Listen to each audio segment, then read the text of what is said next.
Video game music. Absolute bliss. I think it's safe to say that music definitely plays a very important role in the success and overall memorability of just about any video game. If the music sucks, then it's likely that the game sucks too.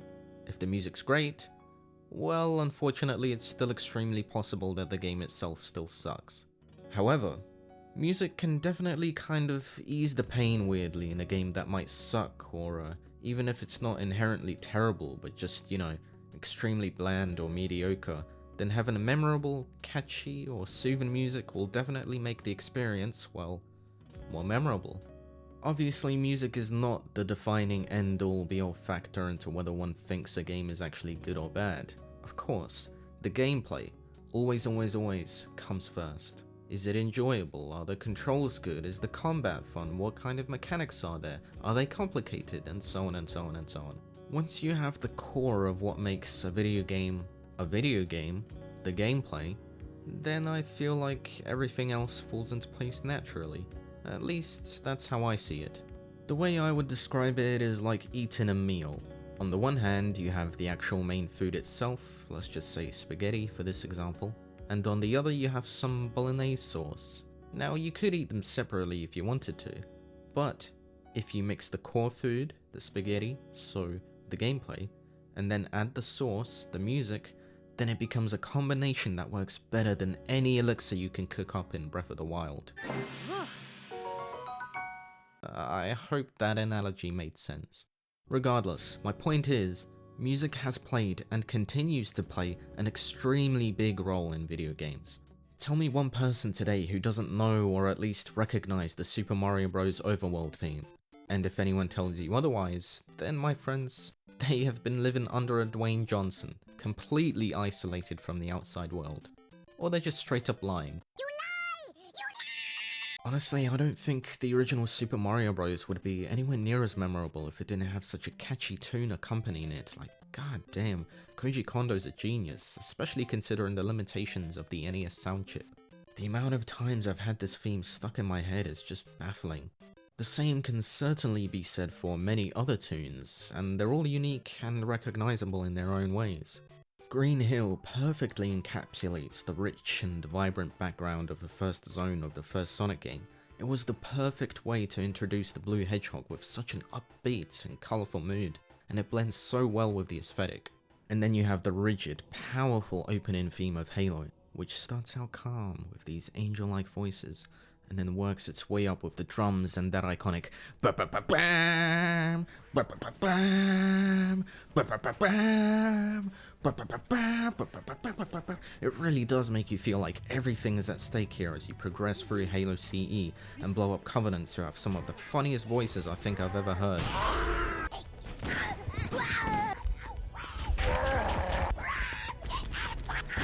And although I don't really like Halo that much, I still recognize greatness when I see it, and I can clearly see it here, with the music. But then, we can take it easy with some of the most soothing, relaxing piano pieces I've ever heard in Minecraft, while you chop down some trees and craft your first pickaxe, all for the journey of building your first house, finding your first diamonds, and eventually making your way to fight the Ender Dragon. And among all of that, you are accompanied with peaceful, pleasant, and calming music, while at the same time surrounded by the wonderful ambience of the nature in Minecraft's world. Or maybe you want something much heavier. Well, then I got one word for you. Doom.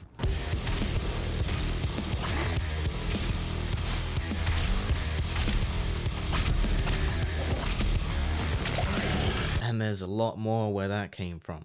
But moving along from there, there's also the beautiful, jazzy vibes of tunes like Persona 5's Beneath the Mask, a track so good it has 4 different versions, and was the only Persona track to get a remix in Smash Bros. Ultimate. It really makes you just want to sit back and enjoy the little things in life. Things that are as little as Haru's unfortunate screen time, which they really did her dirty on that. Or perhaps something a bit more emotional, while the legendary Nobuo Uematsu's got you covered. There's nothing that hits right in the feels as much as those first few notes that you hear in the scene of Aerith's death in Final Fantasy VII. Throughout Cloud's journey, the more you find out about the story and the truth of Aerith, the more this scene hits home. And this theme perfectly portrays her tender personality, which fans of this game got to love and appreciate. And then you have something like this.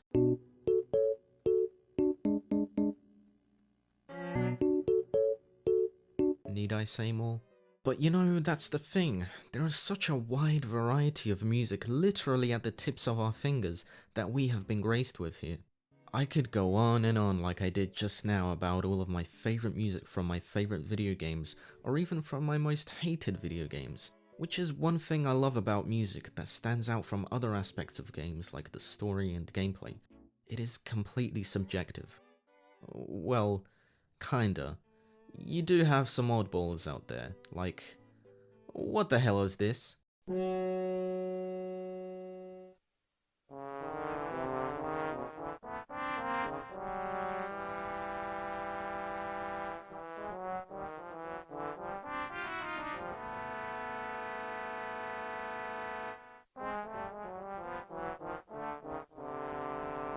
Oh, and can't forget about the Sonic Spinball, I'm gonna destroy your ears options music.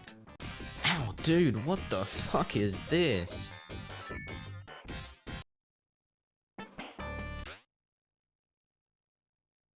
For real though, what is up with this high-pitched and obnoxiously loud ear rape that some older games have?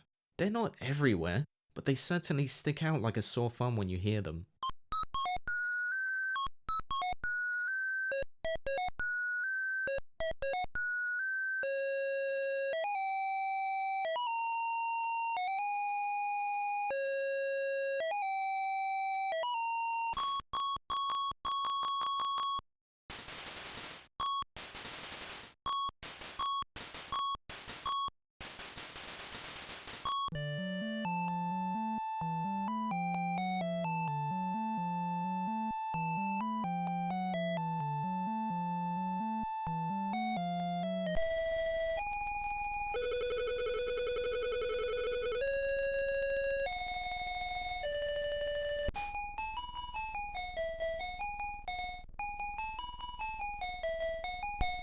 And then you have music that just sounds completely out of place, like this rap song from Mario Teaches Typing, which is honestly the last place I'd expect to find a song like this.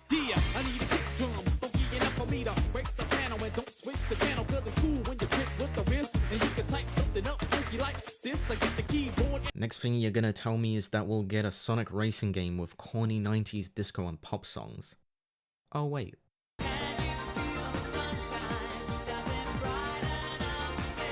One thing I have noticed though is that music seems to be the one main thing that brings people who have partially or even completely opposing views about certain games together. I mentioned earlier that I'm not really a big fan of Halo. However, I have a good friend who loves Halo, and the one thing we both absolutely agree on is the quality of the music. Halo CE for one has a top-notch soundtrack. And so, what more can I add to what's already been said? The years have gone by and the music that we hear in video games today has come a long way from the limitations of the sound chips from older consoles. The stark contrast between this and this